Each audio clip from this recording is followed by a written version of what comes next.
Papua ye falenga tau te o le vao, i le soifo ngā lulu o le tātou turu o I whaiva matiu te i o le rei foi tau o fiafi. Mapu mai foi whale matu, ia le whata masali inga na le ngātai whale, ia wātu te whai whale kāle sia whale malo, ia e maise lau foi o le tāpo inga maurunga nei o tātou matua, ia ma le loa loa lo tātou turu. O e o mwhai o le mafta mai I le tau tua le whakasa TV, ia ilana porkalame wha wau le nei. Ua whaingoina o le SOALEPULE, le au nātu I po asolulu, ma so wharai le taitasi.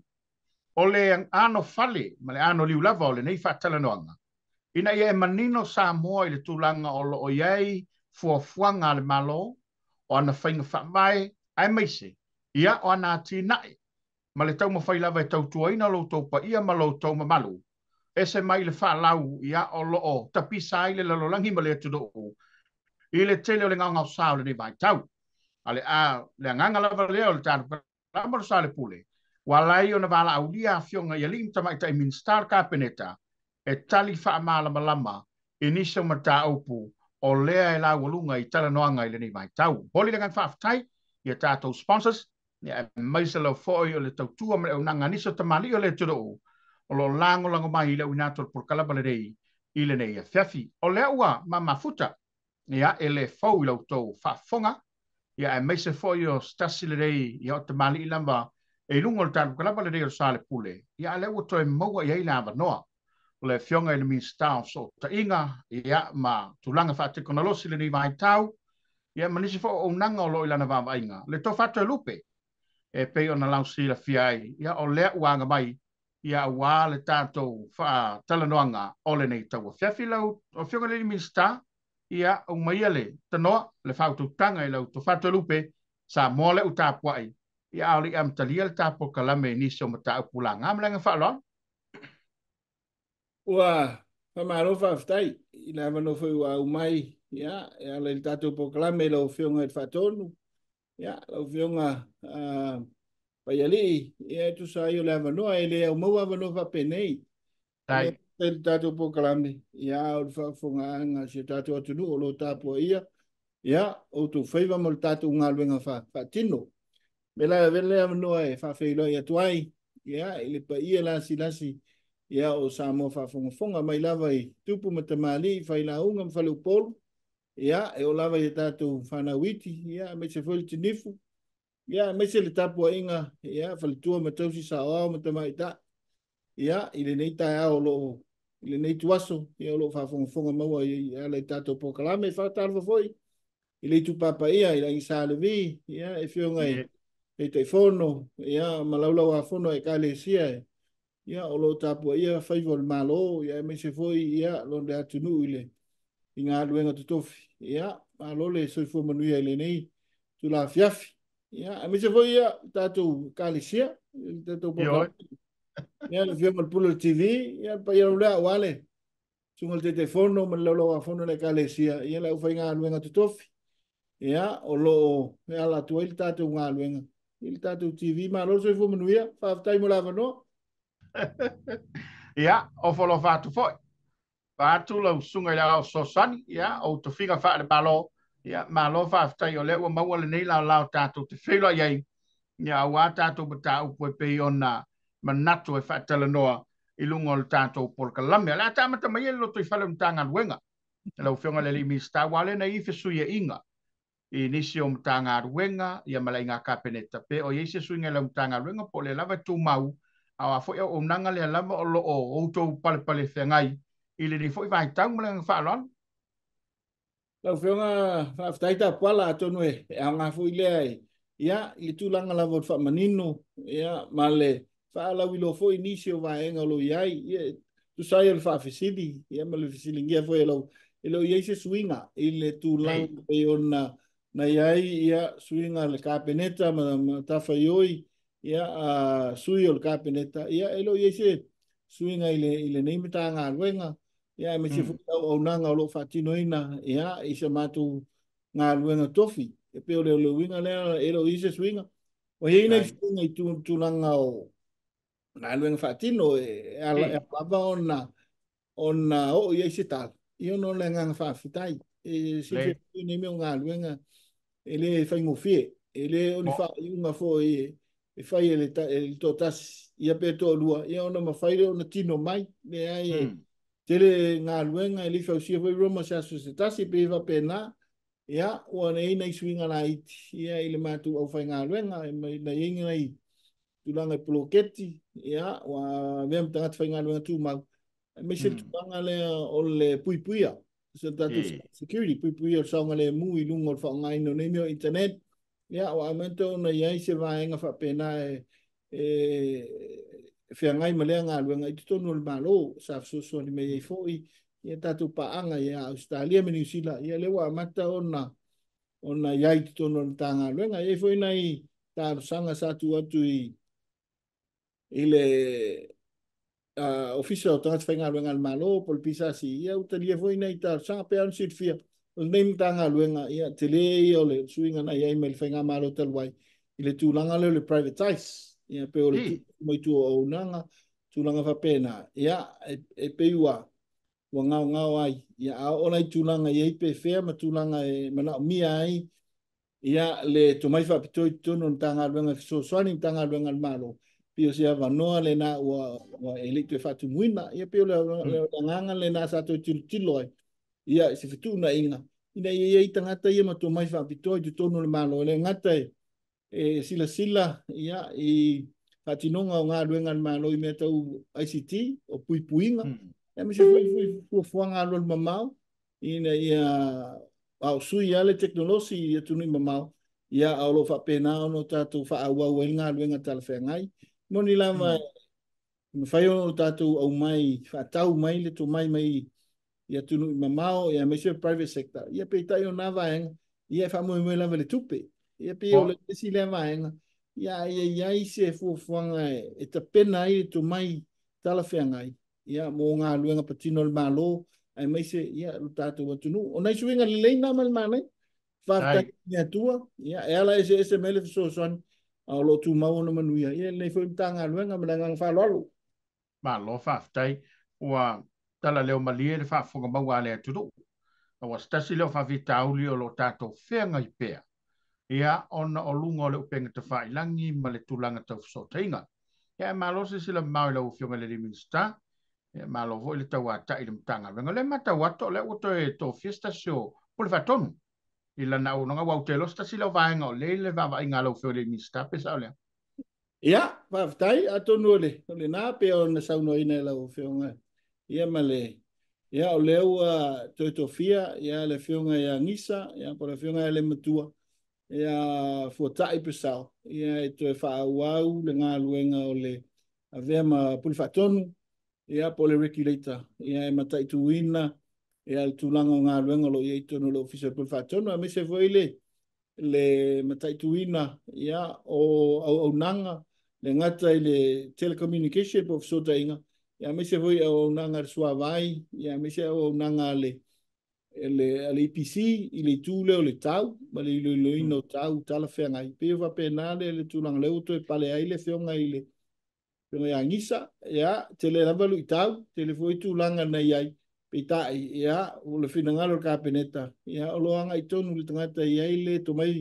whapitoa, pe aon si, ia, e tasi le pawale le official regulator i tonu tātou tunu, ia fatu atolu i tatou regulators ia mai le amatanga ia lona winga ele tele ni se ise to mai ia o vol tatou i tonu ia i pule fa tonu lango ia na le to tolu to fa la to we o lo ia ele o tele ni ia ile to mai ia e ma fai ai ona fa tino nga luenga le la fenga le talmanino ta ua nga luenga le fa tonu pea o fangan malo talwai ia le lo tilo le nei vai tau se tu e fa le ia tiliai o le tulanga ia na ia le una ina o le tato competition pe wena le competition i tato service providers ia o le me manino ia i le nei vai tau o le tele o le employer tele ma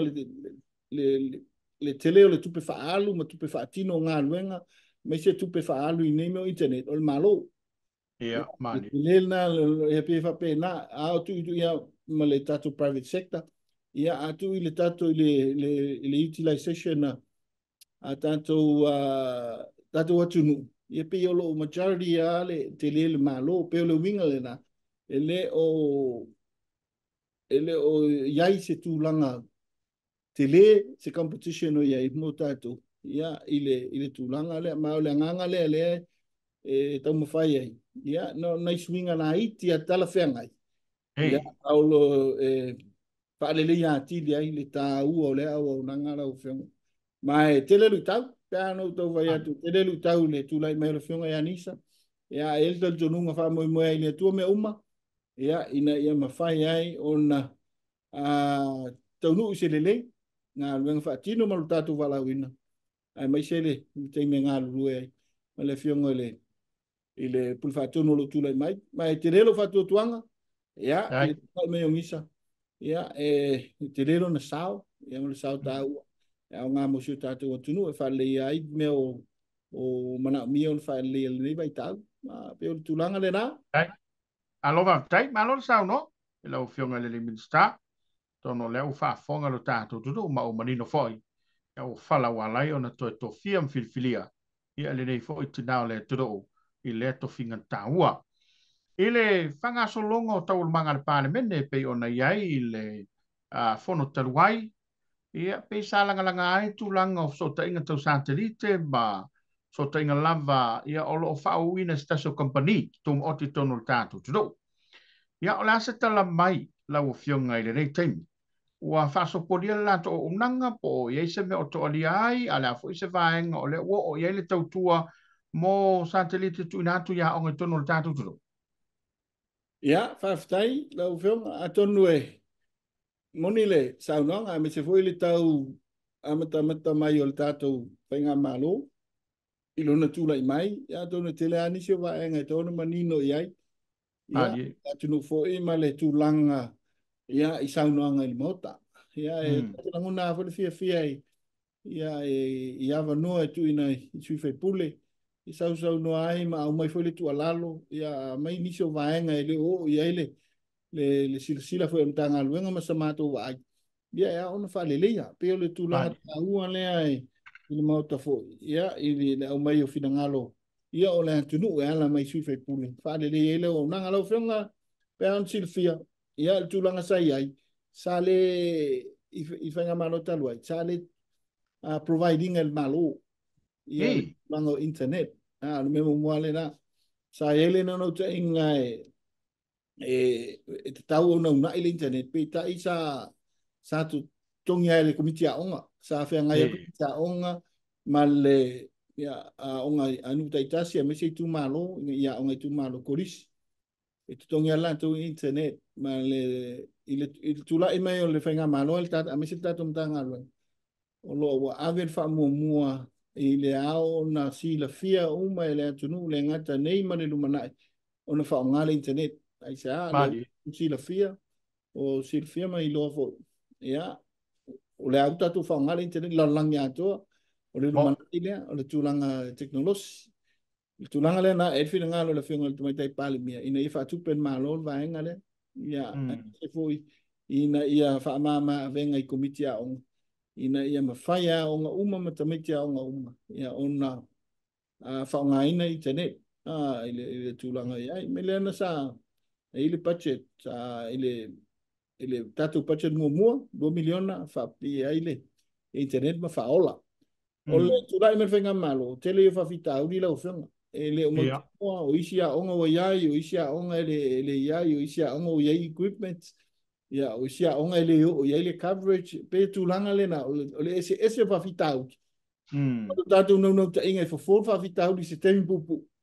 Le ala le sa tātou whaonga i nai satelite. Pe o le wina le ia ona manino i nā lai ona whaonga satelite.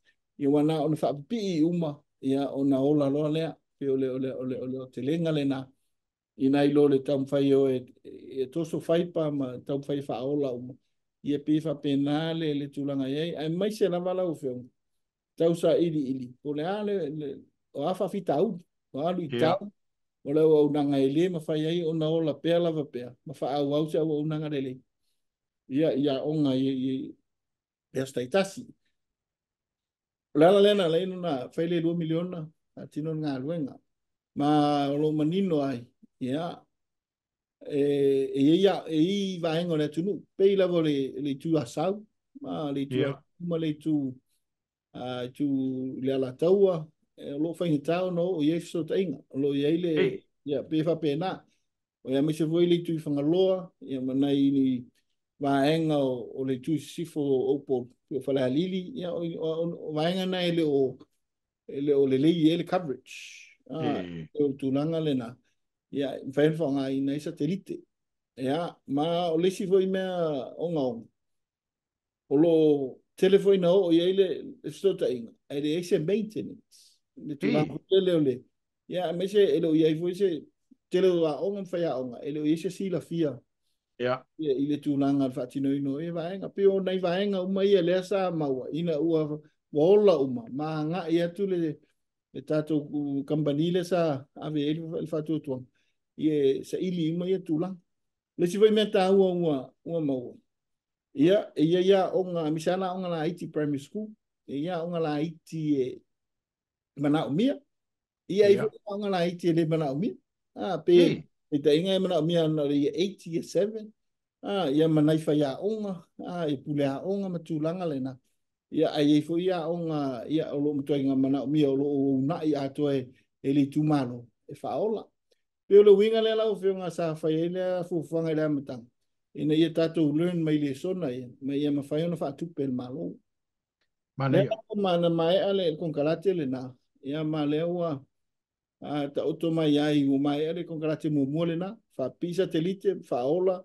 Lea ua ta oto mai le la am whai ona wha o ile tūlanga runa lua. Pache runa lua. Ia, lea la ua na whai le whaatino le tenda. Le tenda loa tūlanga masani. Ia tenda ina ia maita ufonga. Ia po ai company. Ia tu whaangasa te lite ia. E provide taile le internet I tātou waonga.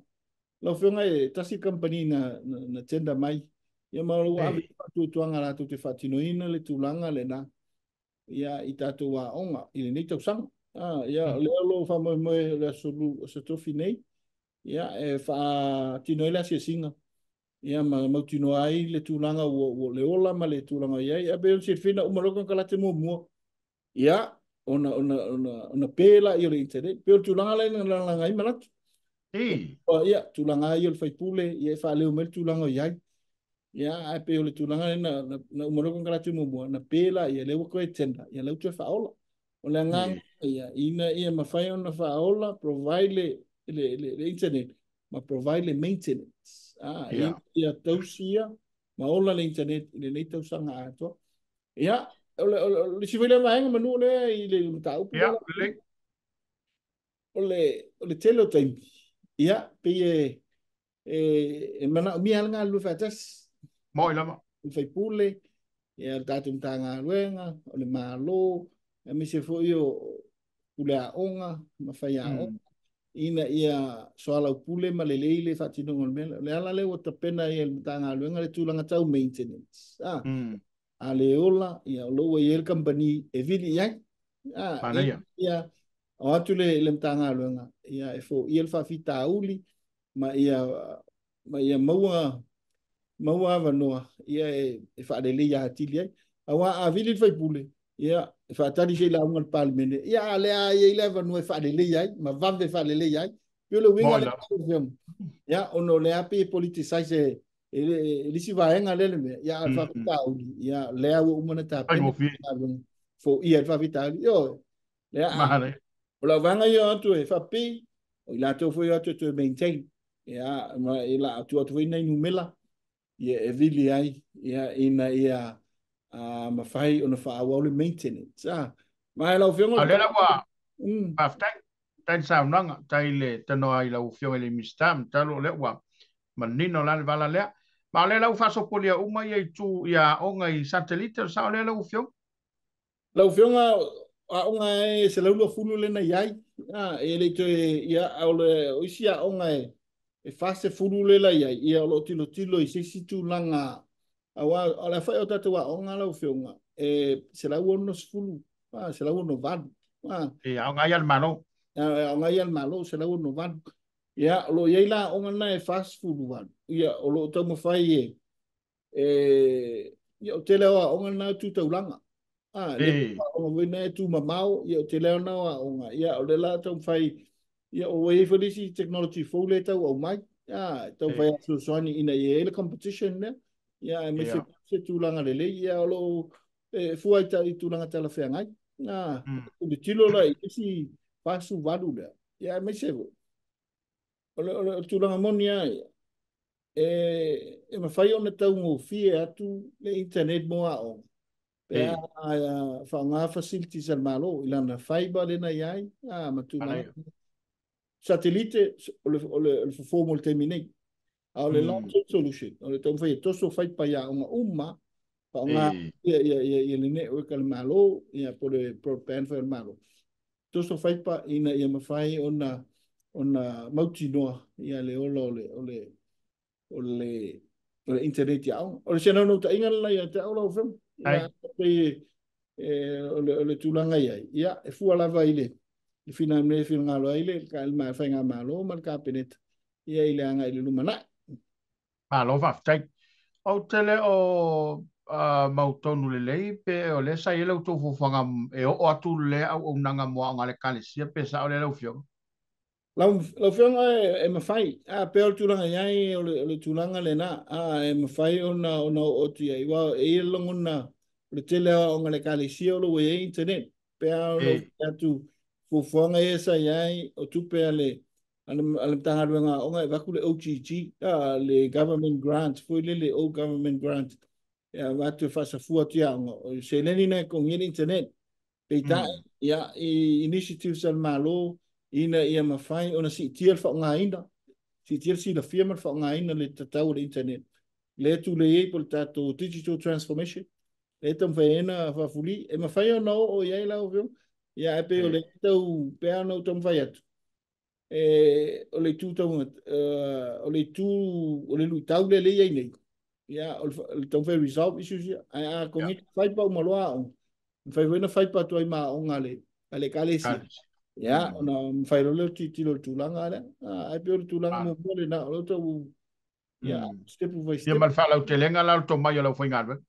o le tulu tau le na pe an si fia wa tu mai tu nga luenga ya o le o yaila ni si tele le tono le o le tatou tanga luenga te pe o le LTA tatou ia e ui alo ave tu al fengo o wala a lo ye insinia i tonu i le tanga luenga la tau te lima te ina ma va ai a me se wita pena le lumanai ia o le tulanga o le infrastructure wa watu i tua i fa pena no te inga ia o nei me o ngā luenga ia involve le tulanga fa pea alo va tai se mai lai le internet le tulanga tau o nanga telefoni fo so ta inga ai mai so fa sala la tau televise ma wireless o le ase tulanga ye o tai so poliel tanto tu o wai o le talamanino lava ye lava no fanga ile o ye le o nang ia Whaftai, a tonu o le tulanga le nā pea ona i saunoa ia o lo iei lui tau, te leo vaenga le tunu o lui tau.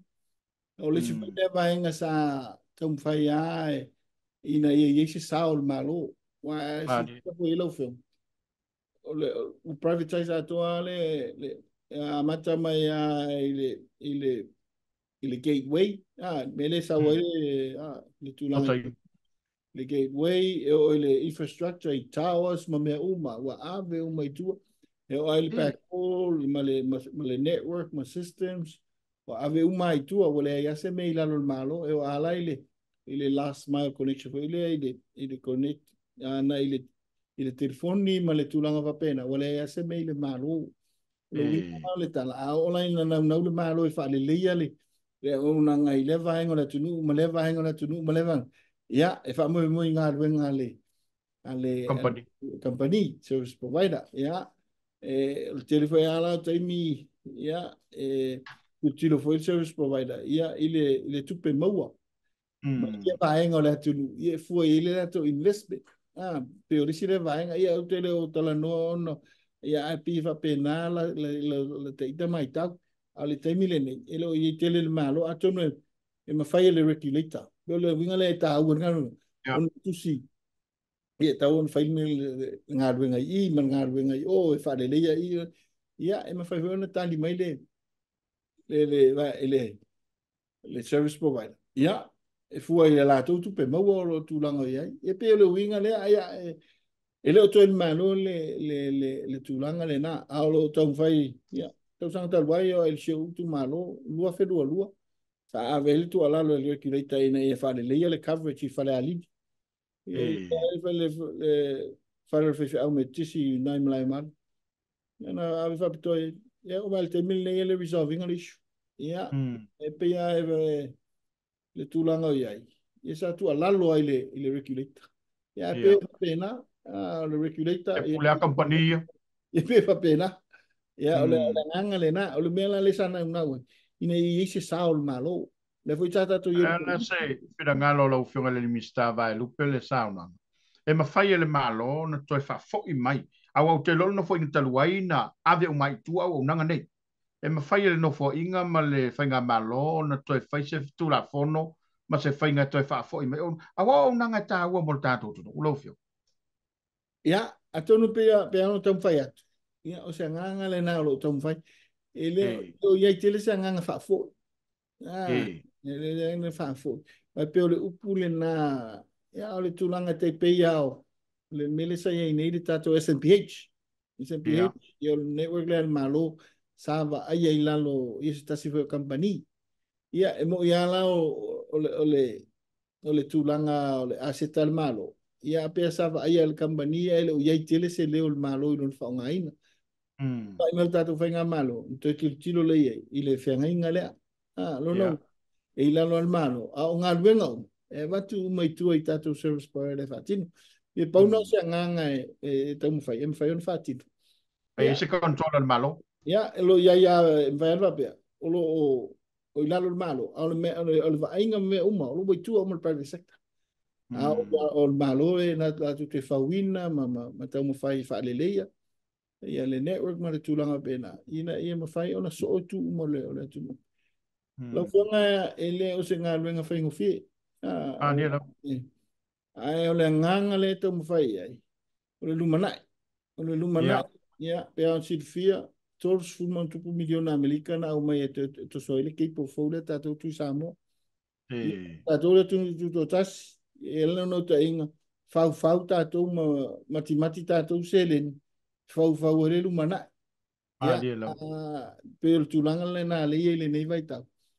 Ia, o le aolo wha moi ai whafoe o mai se le ni ma le tūlanga e o foila le. Tūlanga le watu e se atu le gateway ma tātou. Ia. O le fesidi, o le ale me tupu pēa mana o mirto e whafou o le keipo le. Ia, e pi whapena le tūlanga e o mai, ia e tau te le mana o fo i tu atu se private sector. Mali. Le tāu, ono le tāu a telo le kako connectivity ma le communication. Ta tele mana o uta se private sector le. Ia le fatu le atunu ilo nā tina. O ila. Ia vaenga le nā lau whiunga ia o taloa ia le kāpeneta ma. Ia mai whautu tuanga. Ia whatino ia ngā ruenga lau whiunga. Lova tai. So tai lava la ile ta upulea lau whiunga le mista. O tato motu atua oi. Mau te lole wa i lo to so tanga ma fana ma le ato Samoa. Ele o afia i lau whato whala inga mam ta puna i atu le. So tanga lea. Awa le ma ua lam whamtalang. Ia whai asi sao te le ma le leo so ta inga le moto atua. O yo no lanto keipos fo ye o lo iai. Elo ise fofanga mo. Tato moto atua oi? Ia, lau whiunga tonu lo ta oto. Ia, ile. I whai ngā whono ale ato Samoa, le fufanga no lo ta tia ai, le nau ta inga. Le whiunga fo i le whatonu. Ia, le whiunga ia whale limu le ota. Ia, le whatonu.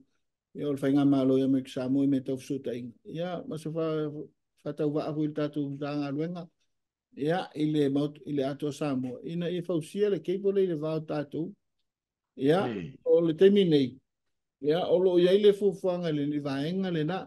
Ia, keipo na o whanga i le malo. Ia, o tūlanga wina le, ia, mō lātou i motu sia lato keipo la iai. Ia, olo ia sisi me a wala tuefso ta inga mō lātou. Ia, misi fui tātou i osfa ia tātou ini malafala na tula ia pe motu siaf so ta inga ia ale ise so sani tu sao ia mai la fo itu le vai pe le nga le winga le la o fe ngalo ile na no ta inga fatino se tulanga fa pe ia itai ia le nga luenga tau fa solo i nga luenga tau mafai ina fatino le vai atonu se temi se aso lumana ia au ta oto le tu fuanga le na loi foi disi fuanga mua i luma mai ia fa tau nu wai le vai nga ile tulanga le o le ia o le so ta inga fa nga ile wifi fa nga ile le microwave ia o se pack up mo sil fio le tatu na tatu uso i se sai ita sia le la connection na fio ile tulanga le malo o le connection le tau ile le lato hawaiki ia o le polen le ngai e mana o mia se si pack up to e foi le temi sa fai le lato maintenance ia na tapele lato internet tasi pe due tula ina vole ngole me ina fa tino le lato maintenance pe o vai nga ia la o fe ngolo to fai fe so son ia nga luenga fa au ia lo nga luel tanga luenga ia to fai fa to nu fo ma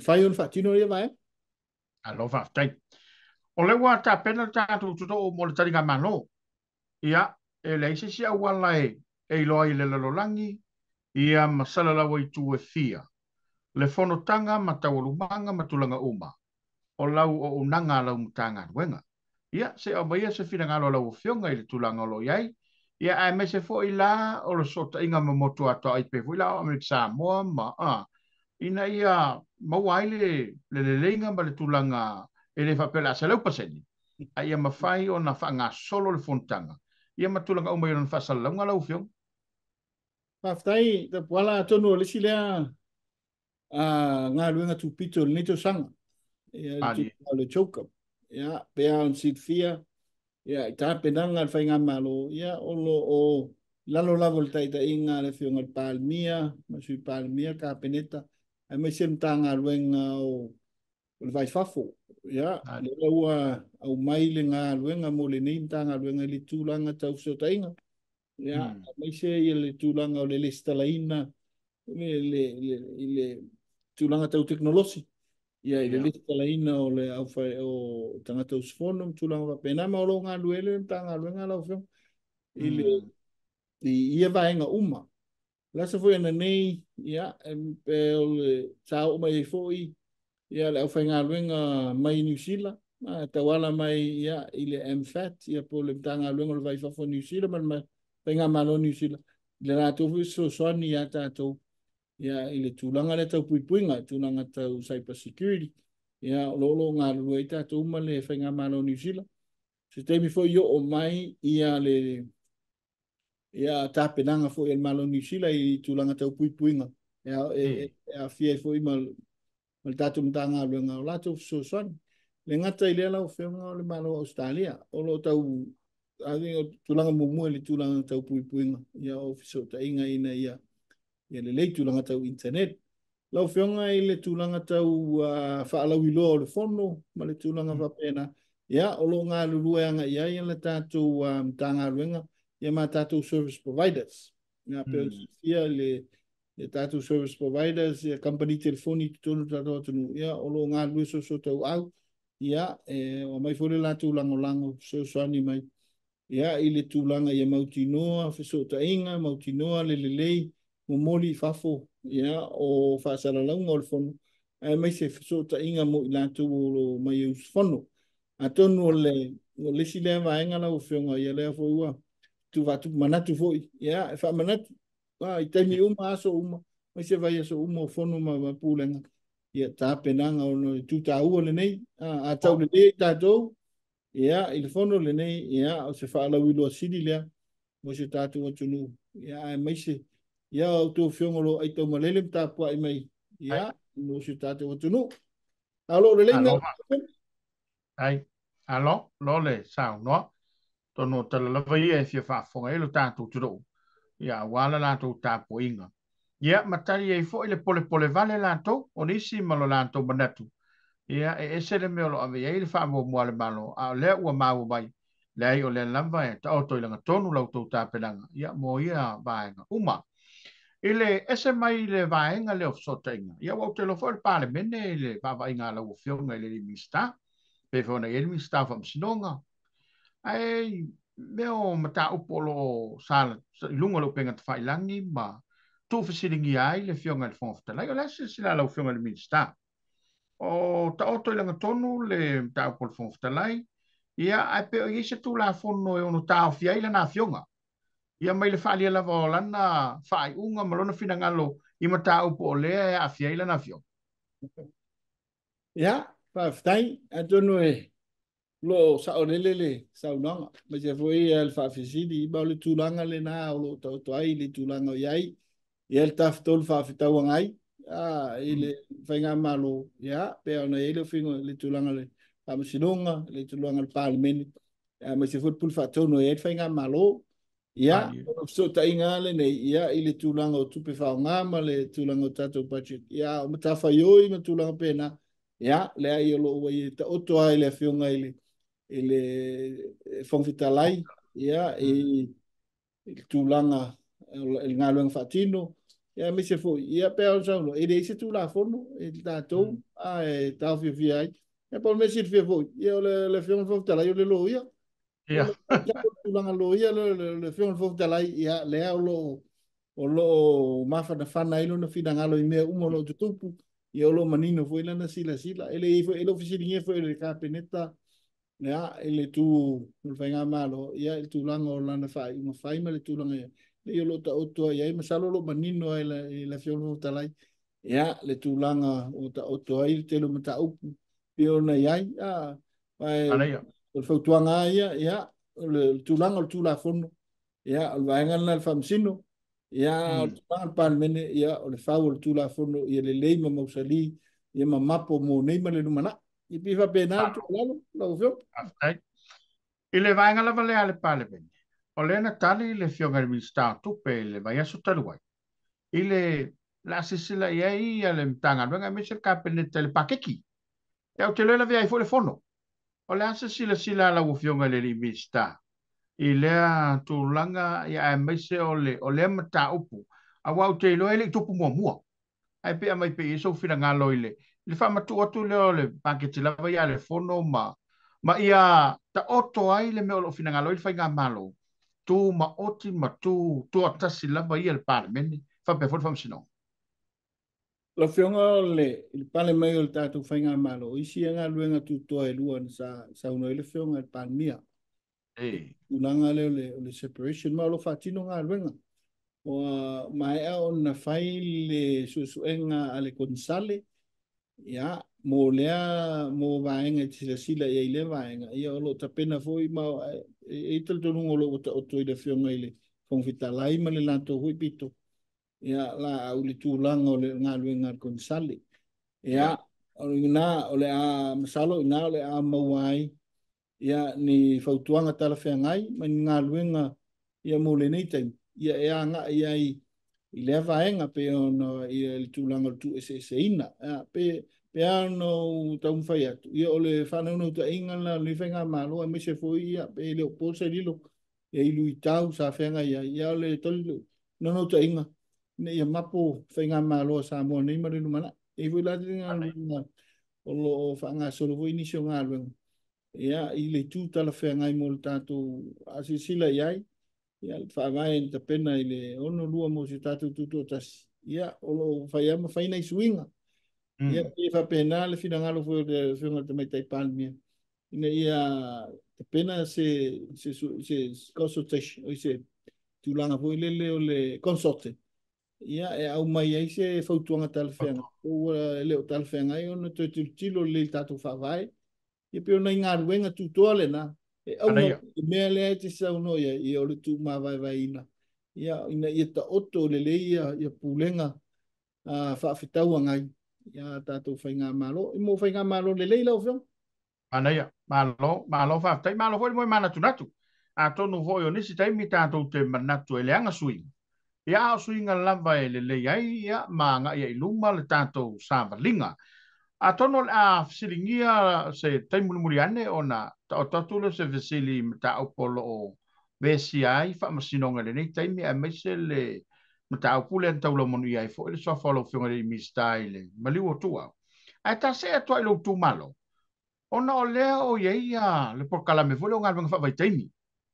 O te lola o fionga o lea ua umona ta otol fa unga ka peneta ia lanto fainga fa mai.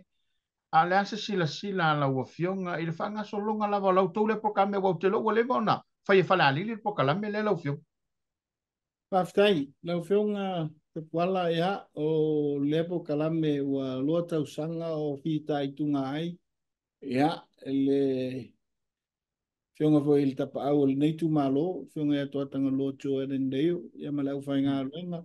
Ia a le Potasi Development Trust, PDT. Ia i alo hui whanau o loa watu inu whawhui mea tau ngā luenga whawai teimu. O si fwoi wa mai a fwoi ona saini le malienga fale wo ya al nei malo fale ali ya male Hawke's Bay Council le tu awele le pisi fa pa ya e ono pe tu langa le na esa uno ela o fenga o le umio nga lu ya Potas ya wa tu se tu te le yo sa nei tu malo ile tama ai yo deva en o le tu New Zealand pe le o te lenga le na ia na fio mai ai ia le meia ma i la tau foi mautofi le council le fai le sainga au ia ile tūlanga o le malianga le vau i tu malo e lua o lo ta oto la le vaenga le na la o fio ngai le i si teimi o iai le nei foi tu malo ina i fa ngat tau ia mo le ati na ina o amele le o so sani nei o mo le nei so sani o pe va pena so au ai ia tātou i tu malo i lua. Leo e sau noi le tūlanga o le tāua ngā lunga whawai teimo le i tu tāua le nā lau whiong. I whaingwha vai ar malo ma le tūlanga o ia e fo ia i le tele o nisi o whawhi tāuli o iai. Ai mai se fo ia wa ia i le tūlanga fo ia wa tau le aing tangata e whainga runga. Ia, wa mai se fo o ia tu la o mai atra tu vai ngalunga fa vai taimi fa tali tol masina to so vale le to ya o le to e wa mata ya wa usangi ta to business I nei mal tu la bena bisi le vai ngale tu tilo el vai ngamalo I tu langa tal fe ngai ile ma to tu ma no man ngalunga le wa ile swing le fa vai an malo ya lo avel tu ala lo ile tanga luenga ia sila tu langa tala whengai. Ia, mo le ngā luenga le al PDT, wa lewa na ta pena mai, mautu whaing whawai, mautu ia processes, mautu lewa aingo tangata whaing ngā luenga I pēa malanga, me se hui le mautu lewa aingo le tūlanga o mea tutupu, pule aina malwa inga, ia, me se hui tamite tue whafo I mai, me se hui lan tau tue taliu man, mautu lewa aingo le ngā so longa o soifuanga pēa fo I mai. Pero isi le vai nga lo ave ale tu le fianga al minsta. E sila yai ai o lo lango ina le tu malo le swinga le mai nei el fenga malo. Ia tilo ile le tawala mai le tu malo. Ia ol me ale ole ta wale ina swafo I tu malo. Ia mafia.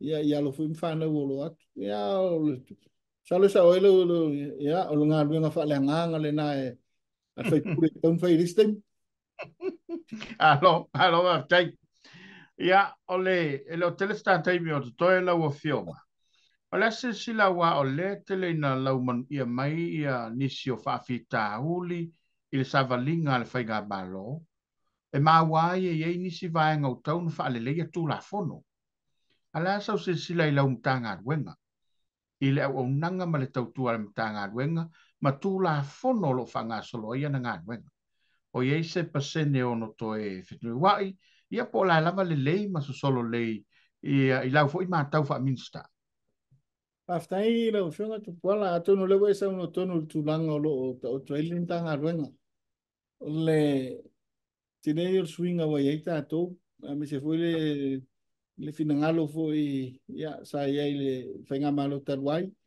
le tanto nunga ia o le me le lei ia ai atai ia me se foi ia tu la fono lo nga le tanga lo nga ia le la ato le lu su to sang waf male na amata mai ai ya le la lua di ma ye wa i fele tulang o tona toiloilo tula fon ya le wa ya ile mawar so soani mai le faltupe o ma o le lalolangi ina i toiloilo ile tula fon atono le sina luenga o le afatal tali ai ya me se ne fatino telefoi swinga ye tawanga ya o ye me uma ya elima ta ita inga le tula fon wa e pe o le nei te ia ta fai e fai swing ia langa lo ta oto le tula fono ia langa ia e fai tala ona so na fai e fai nga malo ni se swinga tala fenga ia e un nome se tula fono e lima ta ita inai ia e foi vai tau ia si la fia foi le tele o nga luenga tau fa masino nga luenga tau tula fono lo ia tau foi male fionga lo luenga le alo ia le tatou atunu i pe fa pena le tulanga e o lo fai mali ma fai tutoa ai me se fa nga te tau ia nisi tulanga lo ma fai na fai ia o lo anga ia e fai le leila o fo ai o le tulanga moni ia e ona liu le si vele tula fono na o fo nga le foi sa uno ai tatou media ona fo ia ele o ia foi se media se tula fono e lima taita inga le ai ia le tatou media sai o lo ia le tula fono pe o se le media council tula fono na lo ni mataita inga ia o se tulanga ia le malo i le tulanga le ia ilo ia se tulanga fa pena ia o isia vai ngolo lo fa ma wina te tau na nga ia se nga luenga ia pia no fa ia le tanga luenga ia na pia wa fa ma tu nga luenga ia wa watu ia ai le au sangelo fa nga fa te lo wa mata no to ia o fa nga o ta pena ni se vai ia mala tu ia na mi al tu langa tu seleni ia e me ia ni se fa tino ni se nga lo o le tau o le baga bulbuli le na fe sauna ngai le tulanga o fasalung ono le tasia lea mata upu o lea wa mafuel tele vivesi ona o fetusia inga o fasalalunga i lunga le upenga te whailan. Ia, ai o te manatu a le apa i eile malo e whatontonu le lei. Ia, e aua ina toe, i le ufo le whatato toe puarwa o tia i atia. E toe a whaina tato i a tato lava fasalalunga, me sa tato tangata. Ai ta ua o le ua mata watu, ia, a tono la sisere, e lau whiunga li mistama, le whainga malo, ina ia tāwhi umaya pēa lo tato o tutou. Ia, mai sa fasalalunga o le, e mai whafo, a wale mai mo whafonga. O mta muli pēna tau wha matali atu, ma tau tala i atu lau whiunga. O le tau lau monu ia lo swafa le mta upu leo lo ve veshe ni le atunu.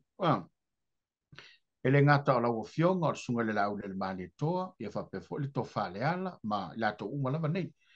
Ai sei a mai a se fina ngalo la wofionga pe o atu ni i le mtanga luengo leo i la wofionga. Ia ai po wei fo so fina ngalo fa ali ni lava mtau. Paftai, dai ta pola tonu e ta uale de fa fisila tonu santa tu tala no ai foi por lua fe lua. I o le vale na te ia a le ai fa o ta va pe o men le te mi fo ia le fa fitau. Ai ata le weekend foi talo nei sa tu poi foi fa la fa pe o tenga ia pe lua so ai mo Ia o me le te mi o le ai ta otto le mai ngai lo fro lo ta pala ia sa o tu de sa le o foi se la ngona i le o atu su enga le o i sine foi tu malo ana ali me le foto uma panota te mi o le ta tu te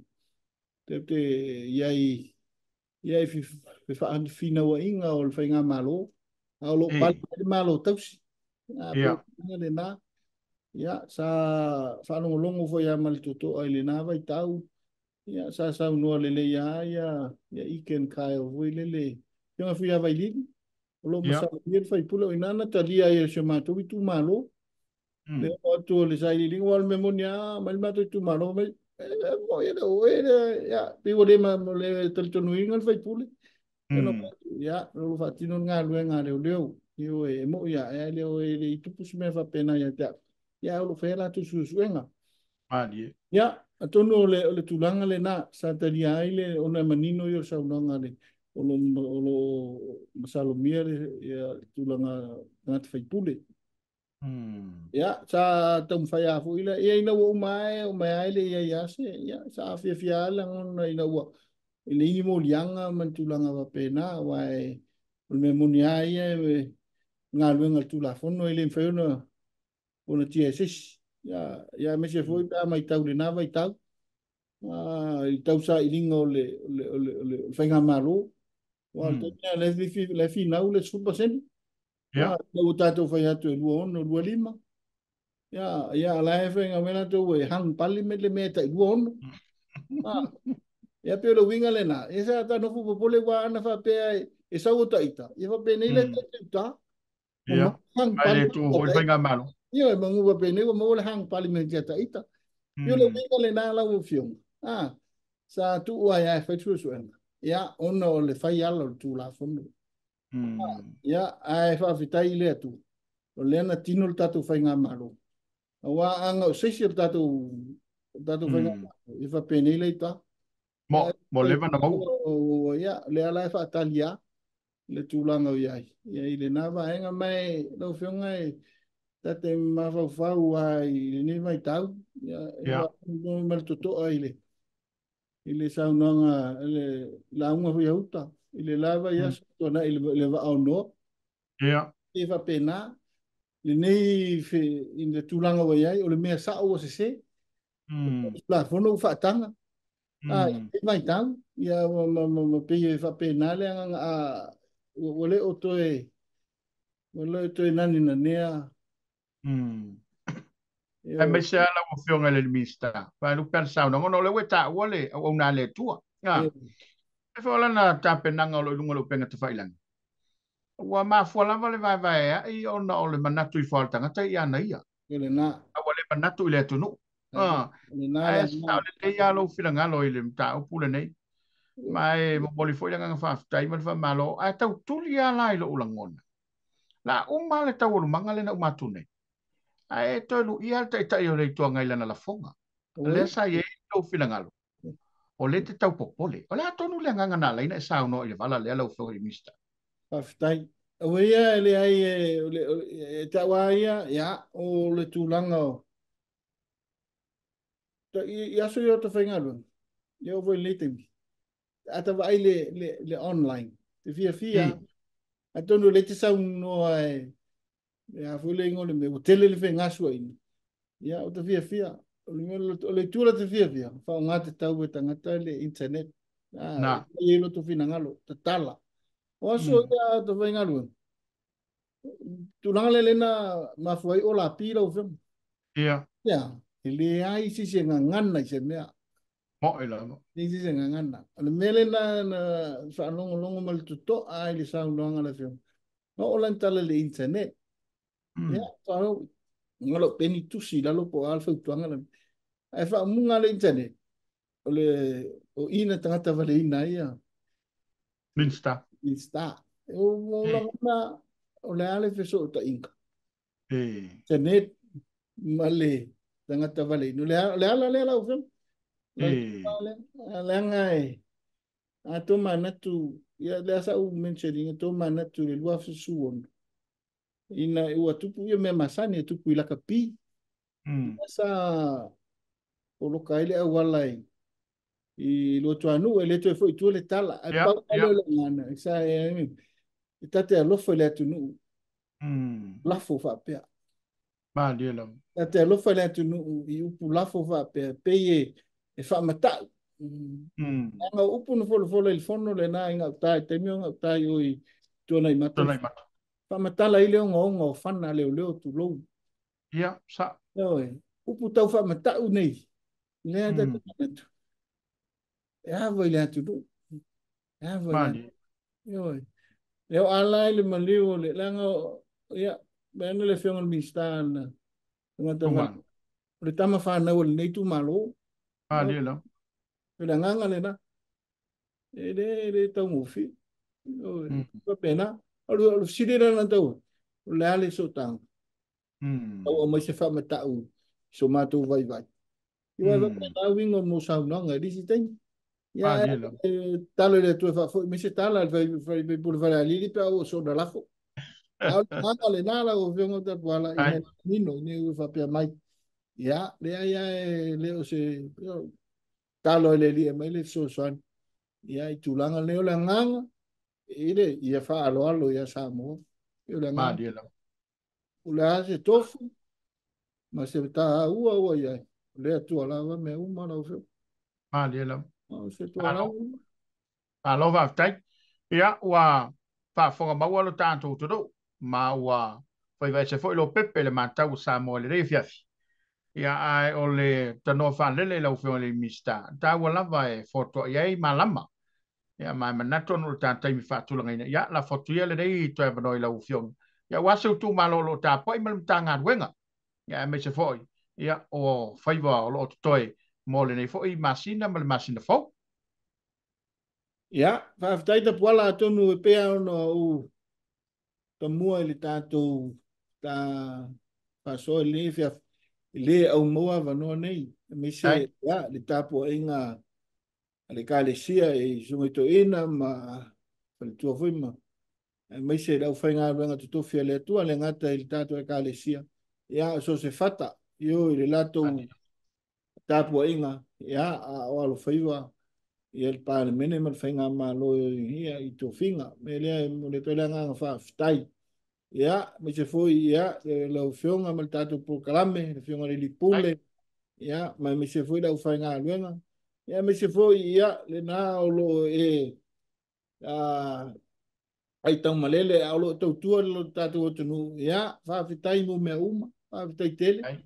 Si li an whaafitai lau whionga le avano o tume. Ia, maua iso ta inga masio tu malo ele au maua vanoa nei tu malo o mule o ile o nga tu o le no fo inga ya ele fa ngo fiel mo te fa pule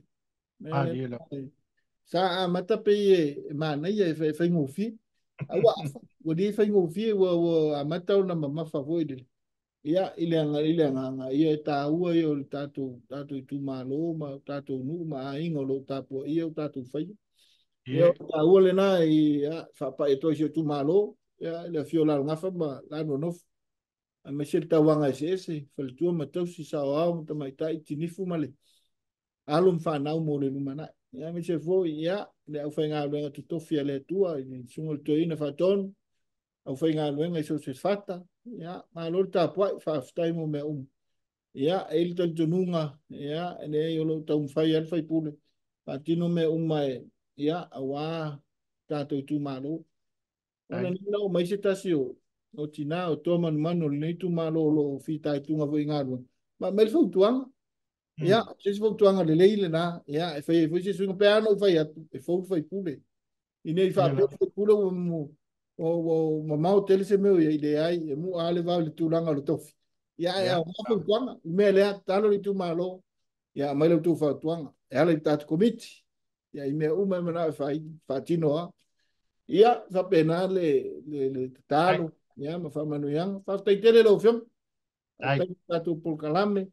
Ia fa tai ia Samoa fa fonga mai monga te tele se pa e monga iti. Ma lo ta poi fa tai mo mea uma tai fai te talo. Ia o malu ai faiva. Ia mo vi ia ile tu ai sumatu to mo fai. Ia ore. Tom fai atu le ta pola. Ia tele o ia ina. Ia fia le mo ia vanoa ia ai mai se maftanga ia sa fatu o wara Samoa ai tele ne fef alo le tano i lau fionga i le limista ia lau to Toelupe o le leua sa vini fa puno manu la ngona ia o oli foi le liva me le re fiafi fa fo ba wale tu do ia no sa no manino ma le vala mai matau puna langa ia le tato por kalame le fo wa fa pa il tapu inga le tu balo ia sa mo poto ai mai se le kane sia pele ia ana le o nanga ma le tau tu wa fai on tato felo i pe ma le tu do ia ai se foi fa la ulo o le wo tono la fonu o le malo nei ia por le stete neo California le tato o te to fitu ia awale fa mo fa ngole va yaso ia ila na tamu sanga e pe ona fanga solo ya ma lea e to te tano tuai le mamalu wala pa yo tato tu o lo e ma papa ai California ya tau tua na ne le fa mo SUS e pe ona ia la to corporate tables ia o se leni la vole am fai o maua e pe ono tu sila fie pe ona masani ai I tau sanga tai tasi o le a fa o atu ia ao ia le ngata le pulenga le a wefa pe fo ia lo matama whanau o lo fai ma ave fu o lo tato tu do o le toi te talo atu le mo le nei va yaso ia tau tuane ma. O lo family minsta ia o le tapo inga le tudu o la lava e o le fala maula I la ia mata po ai o to faiva o te talo lava le tudu ma le fai ngā luenga vana le whaafuka bai ia po liuli o to tino ia malama lau to sisila ia wala o to ngā luenga fai malo le ngā lurue malo le tau tua e so se ala lava ia ia fita ia fita uli ia na o le toa e tau nuunga ia pe ala va onsa ia vala fa pale manu yo faiva ia foi le fa fonga mau al fatua ia mai se foi o le to malo le to doe o le tau lunga na ta ko la persona pule tanto to fila il fa ngol vaiaso fa afta tele tanto long no sua manu ia la fa so ngol ne fafi to fa ia soi fua